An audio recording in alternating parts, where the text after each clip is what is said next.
Told him to bowl faster, Steve Smith, and he did, and he set him to the rope. Nice bit of silver. They're at it again. Eye to eye. Archer and Smith are still going. Flicked away. Carey going back. Marnus. Oh, the corner. What a catch. Wow. And doesn't he put his arm around him? Why wouldn't he? Alex Carey here has been outstanding tonight. Hello and welcome everyone. The Ashes is going on and going strong, but Australia 2-0, and we just need to see why Australia 2-0 up and 3 matches to go. This is the second test review and it's going to be really interesting points that I'm going to mention and I'm going to discuss about it. So Australia won the test match and leading the series 2-0 in Brisbane, Gabba. And it's a pink ball test, and it was completed only 4 days. So without wasting any time, yes, England batted first, scoring 334 runs inside 80 overs, and a special innings in that England's 334 is none other than Joe Root. He scored 138 not out of just 206 balls, and he was actually anchoring the England innings. Chase for a boundary. It's a first test century on Australian soil for Joe Root. A century that's been 12 years in the making. Relief for Joe. An innings that's had not only his team but his entire nation riding on it. His 40th in Test match cricket, and who knows, maybe the one that he will save. And Zach Crawley scoring 76. Others chipped in.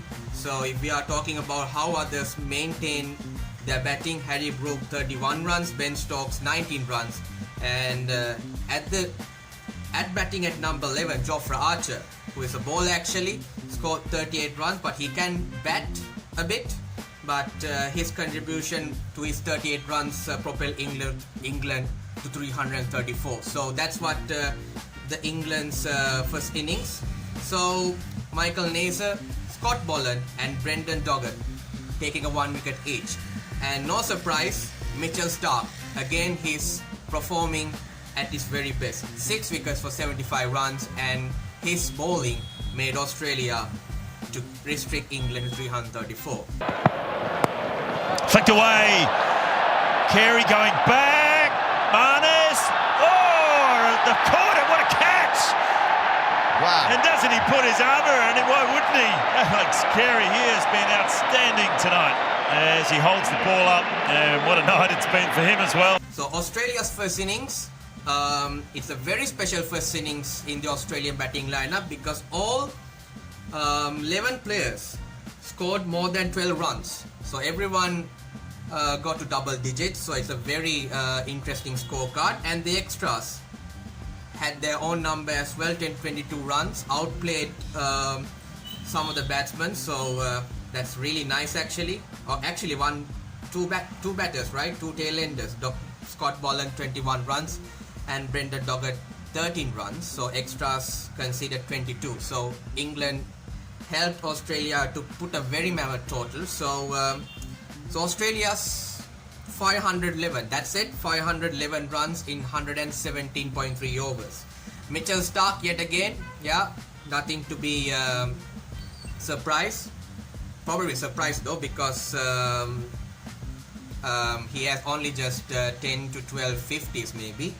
He scored 77 runs of just 141 balls. Actually, he's the highest run getter in the Australian innings. Also took 6 wickets, so it's a very impressive all-round performance from Mitchell Starc. Alex Carey, the wicket-keeper batter, scoring 63 runs. Steve Smith, yes, Steve Smith batted like Shivnara and Chanderpaul, not because of his stance, because of his the sun protecting stickers, the black stickers, where Shivnara and Chanderpaul used to use it to see the ball very nicely because of his batting stance. Steve Smith scoring 65 runs using that equipment is a very good thing. And Marnus Labuschagne or Marnus Labuschagne scoring 61 runs. So Jake Weatherall, can't forget as well, a new opener, scoring 72 runs. So and others chipped in. So that's what I can say. So for the England's bowling attack, Brydon Cast taking 4 wickets for 152 runs, and Ben Stokes, the captain, taking 3 wickets for 133 runs. Others taking 1 wicket each. So that's the Australia's first innings. So Australia's first innings helped to get a 177 run lead, and England's reply to the second innings, they only just mustered 241 runs, and Ben Stokes, the captain, scoring a very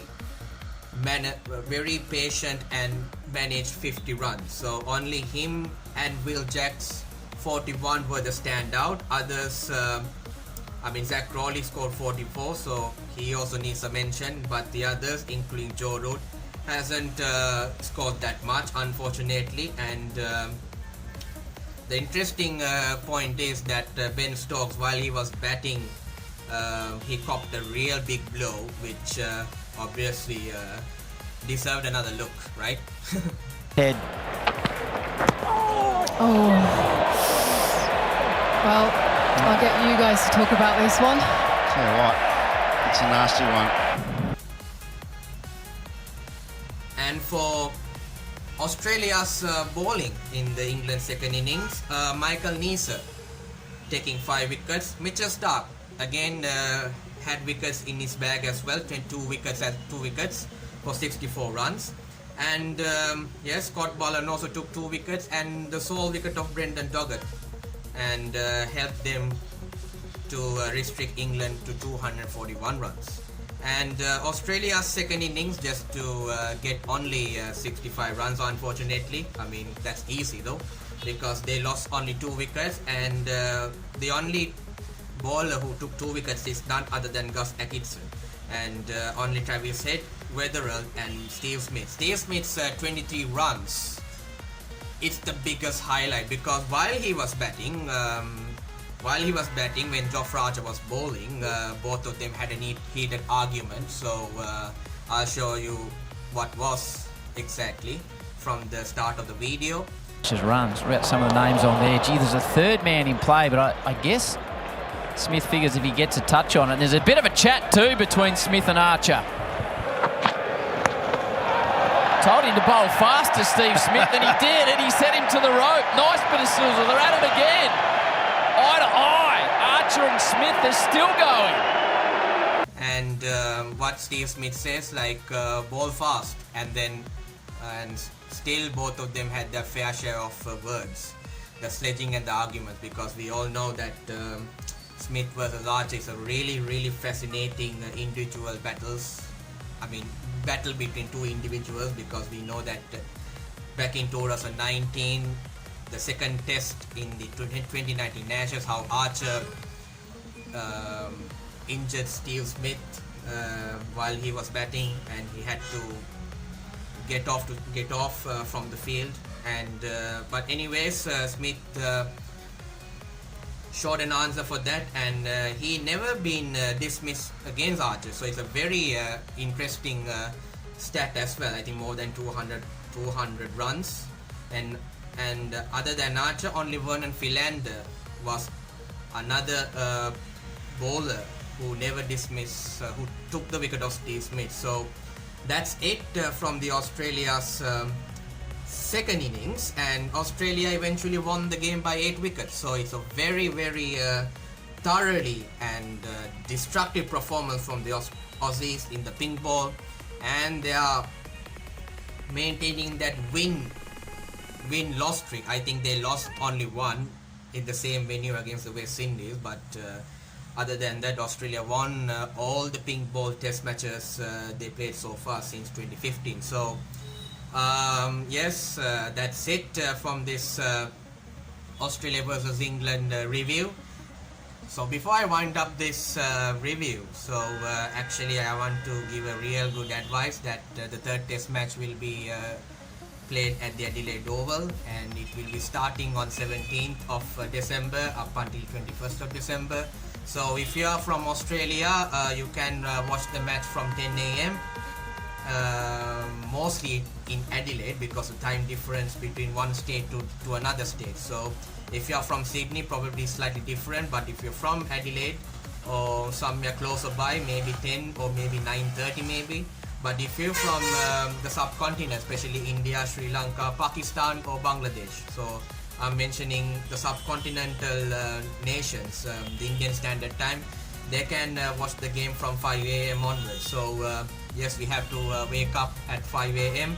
and watch the third test match without any doubt. But hopefully that hopefully that parents won't scold you that you're watching the TV early in the morning. But for someone who is very free and very very interested to watch the next test match, yes, probably you're gonna wake up a little bit early in the morning. But if not, before you go to work or maybe having a breakfast, you can watch from the ESPN Cricket Info as a scores update and see whether these two teams are performing well. But anyways, that's it from this review, and hope everyone having a nice time, and goodbye and have a nice day.